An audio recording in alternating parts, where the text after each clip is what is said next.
Can everyone hear me okay? Cool. Thanks for coming out. Everyone having a good time so far? Yeah. Awesome. So welcome to Phishing for Awareness, using phishing to enhance your organizational security posture. I am Joe Gray. Before I get started, the thoughts and opinions of this presentation are mine and mine alone. They do not reflect those of my employer, IBM. That's important because this is the first time I've done this without having my intro slide right after this. So let's start with some stats. So show of hands, who remembers the SWIFT banking attack? Bank of Bangladesh. Anyone who listens to podcasts, you probably heard it on every single show. Jerry Bell was talking about the dumpster fire. I think we can still be illuminated from the embers of it. There's a lot of speculation that was enabled via phishing, and that came from the DBIR. It is the leading vector in cyber espionage, and quite frankly, in just getting in from Symantec's ITSR. And then Anti-Phish Work Group speculates that we're seeing a rise in secure websites being used for phishing. I know from my own attack background, I'm a huge fan of Let's Encrypt. So not having to pay and be vetted definitely will lead to that rise. So taking a look at some of the stats, what we're seeing here, let's focus on the pie chart. And .com is still the prevalent top-level domain used in phishing. But what's notable is the second largest, which is other. That includes .info, .tech, .io, all that fun stuff. You can go to Namecheap and get a .tech or a .info or .live for 88 cents. It's hard to beat that.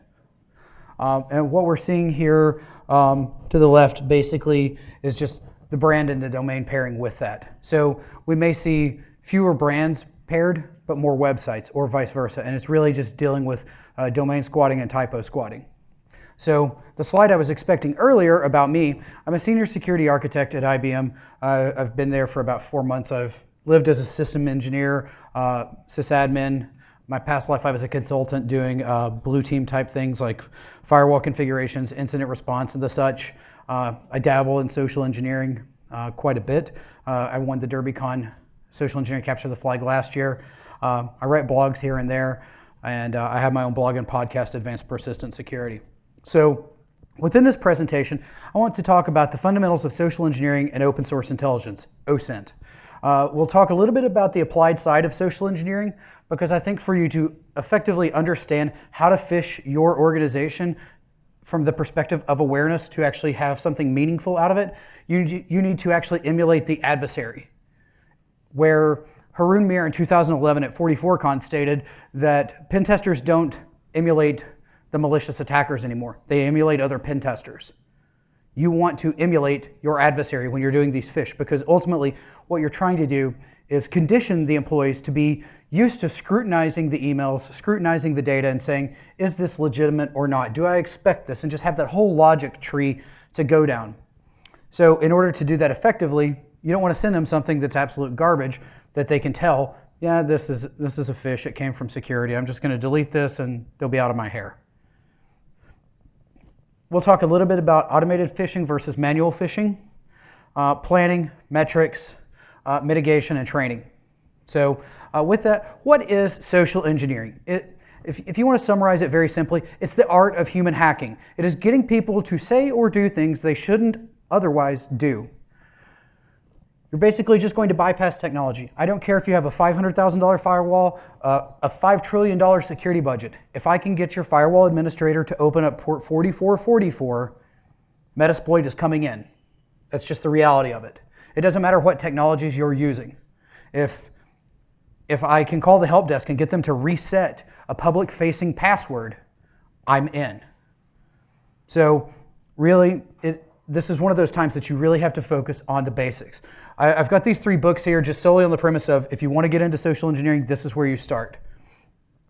So that middle book is actually not written by a technologist. That's by Dr. Robert Cialdini. And the 6 principles of persuasion, you can tie that to any time you've purchased a used car or when you go to a big box retailer to buy like a TV. So we're gonna skip authority, number 5 for now, but we're gonna go through the other 5 principles very quickly so that we can kind of get our heads wrapped around how it works. So, you're like, I want to buy this car. Okay, well, here's the sticker price. I don't want to pay sticker price. Well, if you pay sticker price, I will take you out to a fancy dinner. Okay, well, I saw there's a Ruth's Chris down the road. Let's go. You want to play the game? Sure.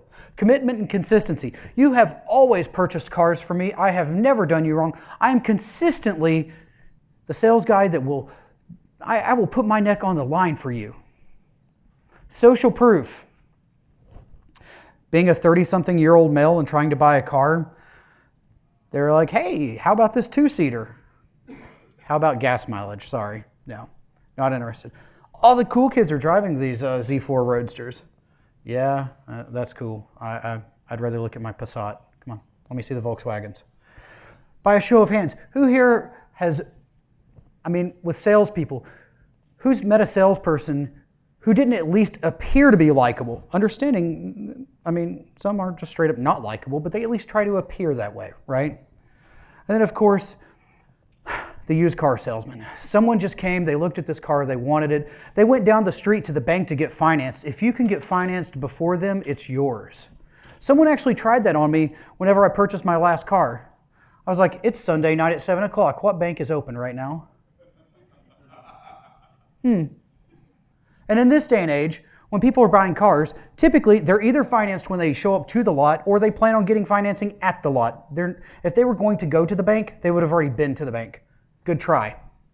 Authority, that one really doesn't deal with car sales, but whenever I used it in my phishing engagements or even my vishing engagements on the phone, I'm operating under the authority of insert high-ranking person here, CSO, CISO, mayor, president, whatever. They have commissioned this. Do you have 3 to 5 minutes to do this? Can you help me? According to Chris Hadnagy, those 4 words will get you almost anywhere. So when we look at this, social engineering as a whole has 2 objectives. They want you to give some sort of data or do something. To do something, open an email, click a link. My personal favorite, open a firewall port. Give you information. What was your mom's name before she was married? When I go to conferences, I hang out on the street at the after parties, speaker dinners, or whatever, and I just snipe people. Hey, I'm doing an anthropology survey. Do you have 2 minutes to answer a quick question? Can you please help me? Sure. What was and it'll be like, I'm doing a genealogy survey. I've got a lot of paternal information. I really need some help with the maternal side. I'm using it to study people's marriage patterns and migration habits. What was your mom's name before she was married? Smith. Okay, cool. Is she from around here? And that just opens the door, and I can go down and be like, did you go to high school here? What was your mascot? Have you always lived on Elm Street? I used to live on Sycamore or Locust. Because every city, for the most part, has the tree cities, right? Elm, Sycamore, Walnut, whatever. It's always a safe bet to say Locust Street. That exists almost everywhere. Main Street's just too cliche, and Elm Street, well, a gentleman by the last name of Kruger kind of messed that up for everyone. But additionally, you could tell me something that's not available. If I can find it via OSINT, I'm going to find it via OSINT. I might ask you to confirm it. I may say something false to get you to correct me. But I'm trying to get something out of you. And back to the whole salesperson thing.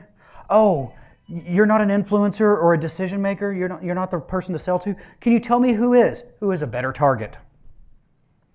Or, hating on salespeople a little bit more, tell me about the problems you face in your environment. In other words, tell me what I need to hear so that I can mangle this and tell you how my solution that's probably irrelevant to what you're looking at is not going to solve the problem, but I'm going to make you think it is. Notice there's just a little bit of cynicism there. Just a little bit. I stopped by the cynicism station and filled up the tank on the way here.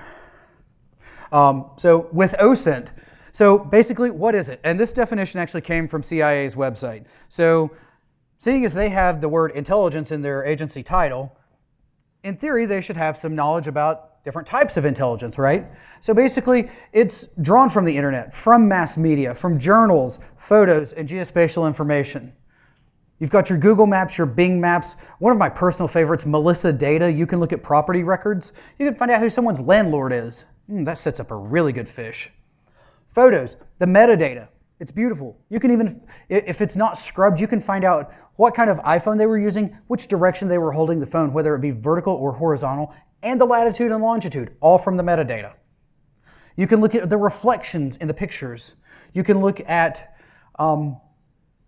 other pieces of information, what's in the background, all sorts of things. When you talk about conference proceedings, anytime IEEE or ACM has a conference, there are proceedings. People publish formal academic papers.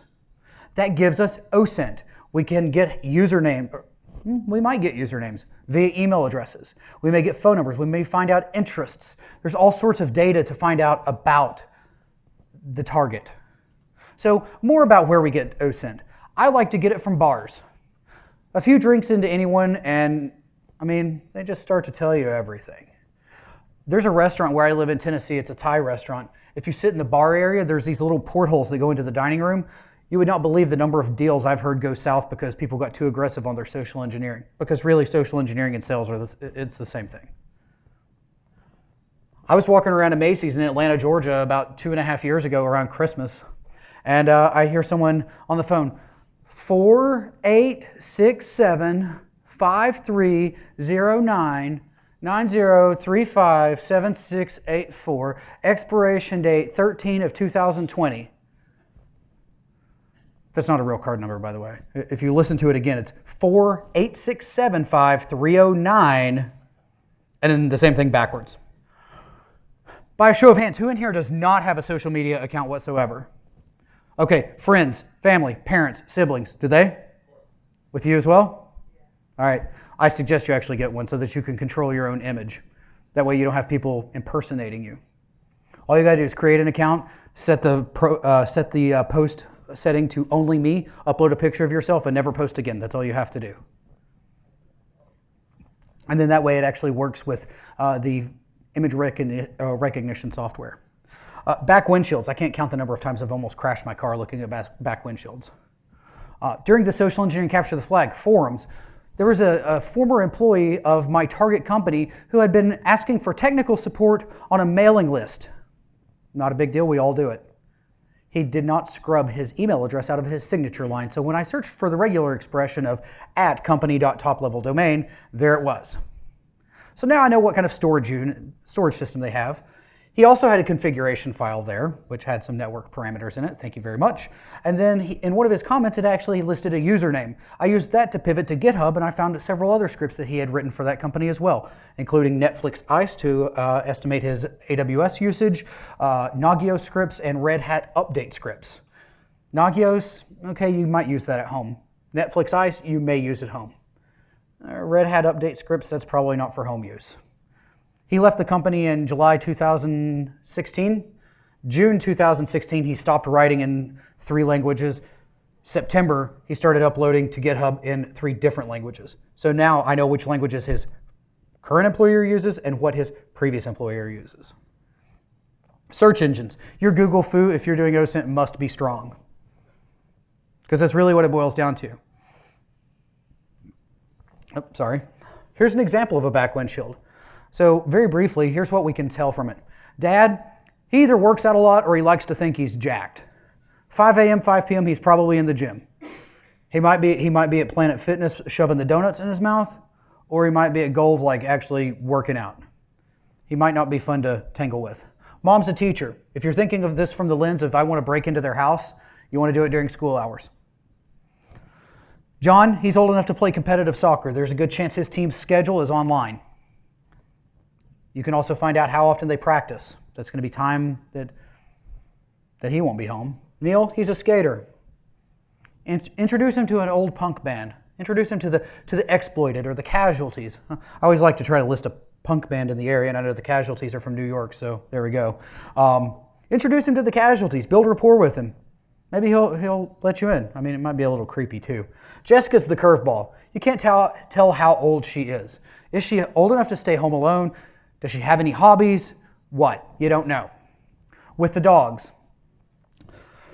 Ruby is a hound. Hounds make noise.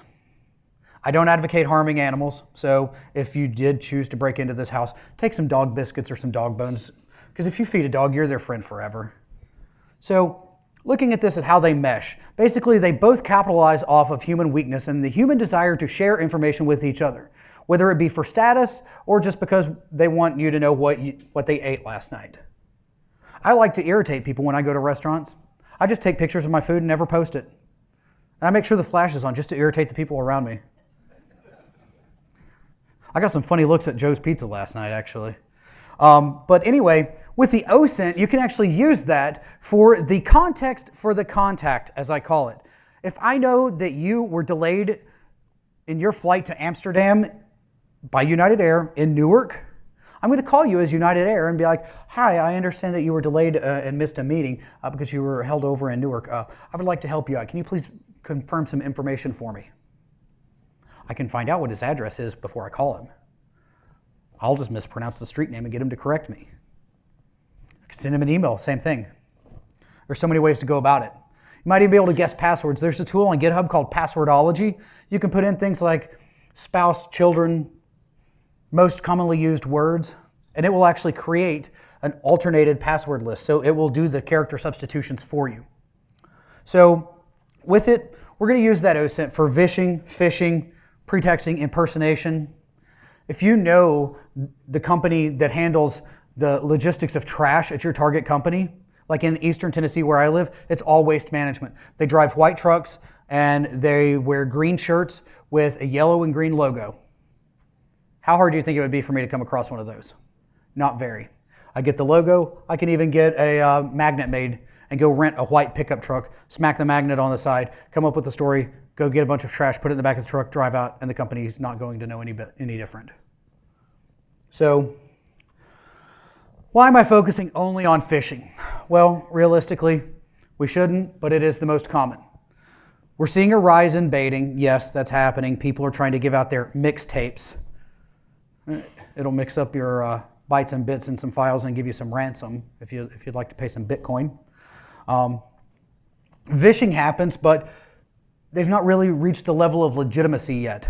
They still call and say, hello, I am from the Microsofts. There are several malwares on your computer trying to infect mine. Please give me your username and password so I can log in and fix it. By the way, what is your given name and your surname? That's not American lingo. It's not going to work. But nevertheless, physical and tailgating, it happens. It's not going away anytime soon. If you want to get into an organization that way, just find the smoking area. Show up with a dozen donuts and a cup of coffee. Those smokers will put those cigarettes out early, break their neck, trample each other to try to be the first one to the door to let you in, just in hopes you give them a donut. So remember this stuff, right? Think of how that was put together. These targets, they very easily could have been too open on social media about things. When there are significant events related to their organization, you can find out about it online and use that to build rapport with them and get information out of them.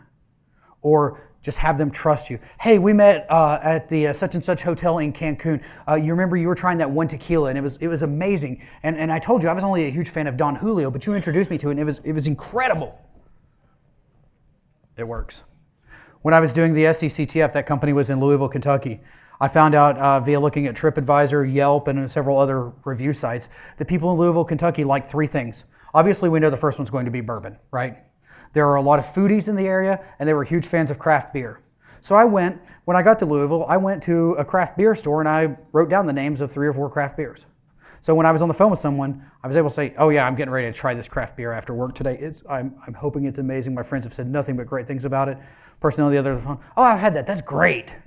Instant rapport. That's what you're looking for. So looking at automated phishing versus manual phishing, there are pros and cons for each. Automated, it's going to be easier on time. You can reuse the same stuff. You'll get metrics dashboards for you. It will be able to tell you how many people opened it, how many people clicked it, how many people entered data. Quite frankly, when I'm doing phishing engagements, I don't care about that. I care how many people actually enter data. I'm not even a huge fan of deploying payloads. If I'm doing payloads, I typically do that via baiting. I'll make a file, I'll put it on a thumb drive, and it'll say property of the CEO or something to that effect. I might say terminations, promotions, bonuses, W-2s, and I'll just go sprinkle it across the place. That's when I'm dealing with payloads. I don't even like to take the chance of having to subvert email to get in. There are too many email filters to do it. And it doesn't matter if you're using Social Engineer Toolkit, Venom, Veil, Empire, any of the others. It doesn't matter because most of those signatures are already known. You're better off using that for baiting and collecting information via the phish or driving them to a website to download something there. Don't send the file in the email. But nevertheless, the tools, sometimes, if you look at the source, you'll find the tracking number at the bottom. I had a friend that forwarded me a phishing email and was like, hey, I know you're doing threat intelligence on phishing emails. Here's one I got. Cool. I scrolled to the bottom. I kept on digging. I found this IP address. I searched for it. It was Wombat. It was a company phish that they had sent. But anyway, some of these are free. Some are not. Like Kingfisher, for example, that's free. All the stuff to the right, there are free options, but most of them you're paying for. So when I do mine, I like to use Google. I go off and I will buy 2 domains, a cheap one, and then from there, I will buy a more expensive one. The more expensive one might be a .us to their .com. I'll get a Google account. I'll put the email through Google, so it's coming from mx.google.com. Coincidentally, is almost inherently always trusted by protection.outlook.com, as I've learned. So even if SPF is enabled, okay, cool with that. I'll send the email. I'll take direct quotes out of press releases.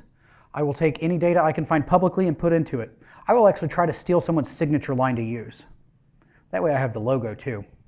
From there, I'll send the email. They'll go to my cloud instance. That could be Azure, that could be DigitalOcean, that could be AWS, it could be anything.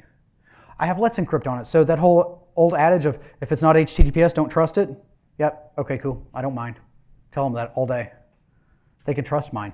I'll use a ridiculously long subdomain. That way it looks like it's legit. It'll be like, for example, HackNYC 2018 attendee survey.cgi-bin. top level domain.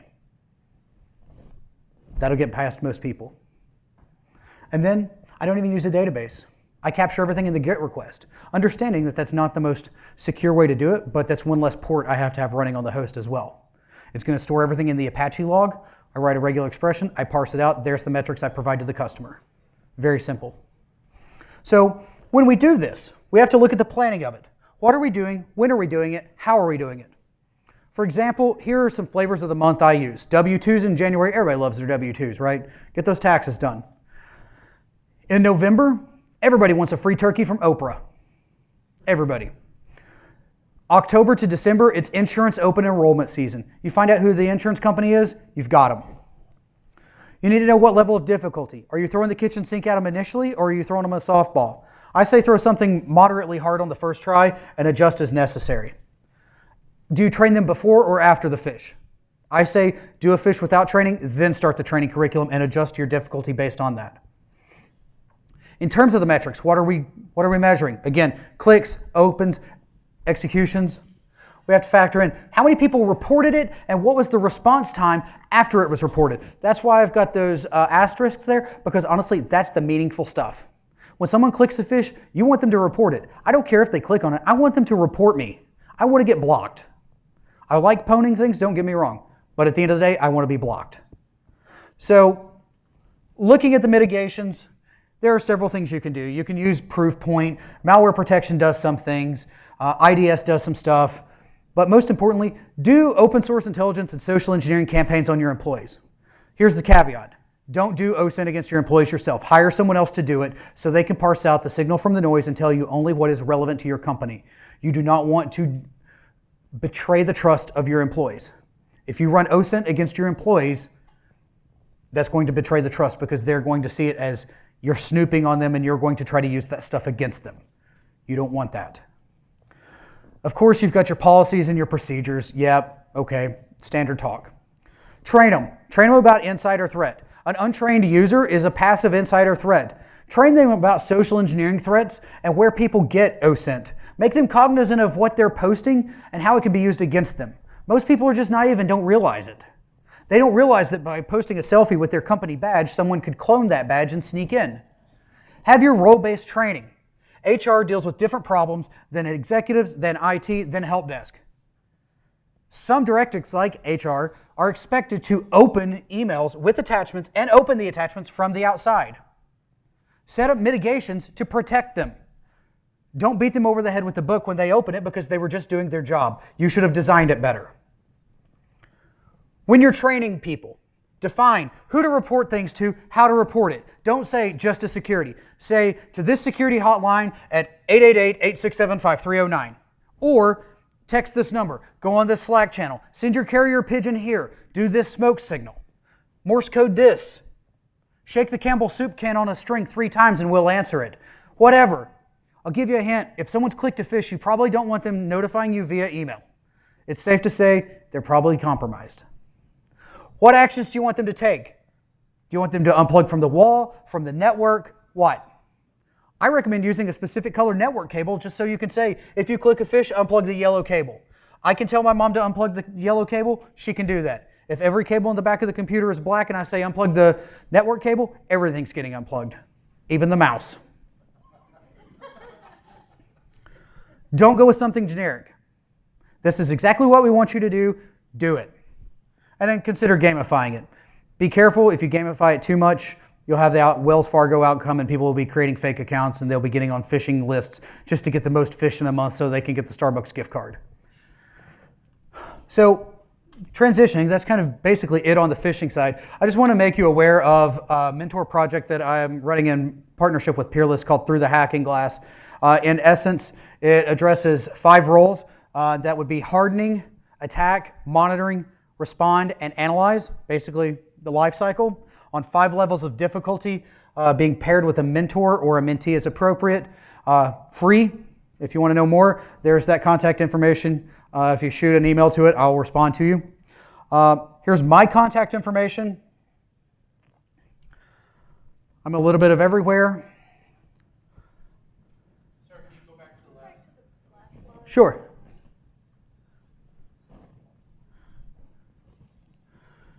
And I got some free stuff coming up too, as well.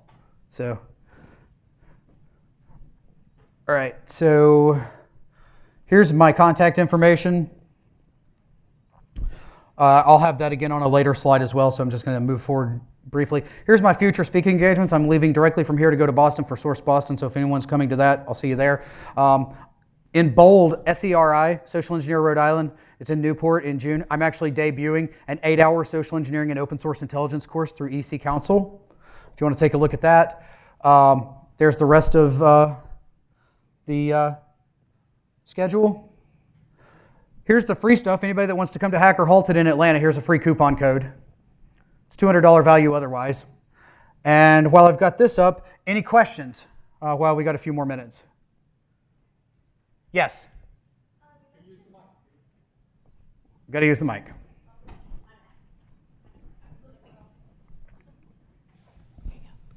It's okay. You mentioned phishing with the V. I'm confused what that is. That is voice phishing. That is when I call and say I'm with the Microsofts and your malwares is trying to take my servers down. So it's phishing, but I'm calling you instead of emailing you.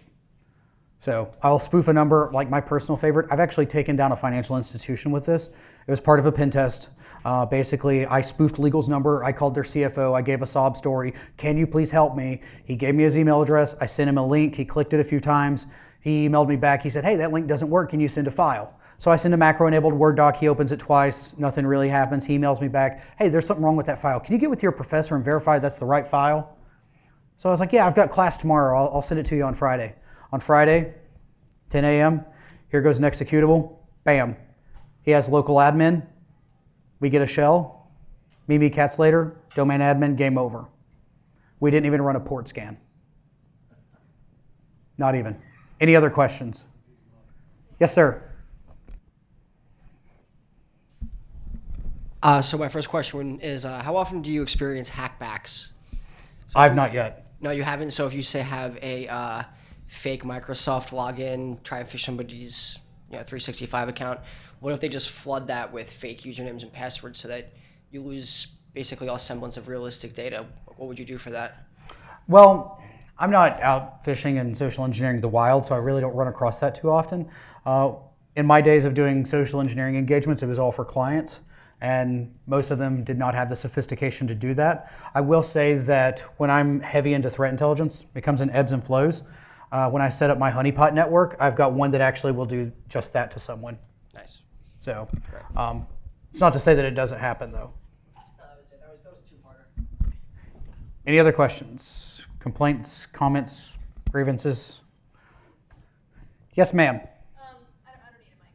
So the Newport conference.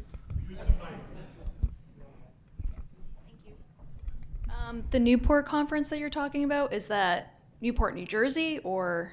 I'm sorry, Newport, Rhode Island. Okay, gotcha. So the SER is Social Engineer Rhode Island. I didn't even realize there was a Newport, New Jersey. I knew of Newport, Virginia, and Rhode Island, but that was it. Thank you so much. Hi there. How long is your mentorship program for? It's indefinite. It's basically until you and your mentor decide that you are sufficient. So there are 5 levels of difficulty. So in theory, you could start at the very first level and work through all 5 levels and then go through on a different role. Okay. And one thing is, you can be a mentor and a mentee at the same time. That's also allowed. Like for someone who's been doing system hardening for a long time, but they want to get into pen testing, they can do both. We're not stopping them. Cool. We'll talk. Thank you. Thank you. Take one more question. Thank you. If there are no other questions, just form a single file line up here and tell me your mother's maiden name on the way out the door. Thank you very much for your time. Enjoy the rest of the conference.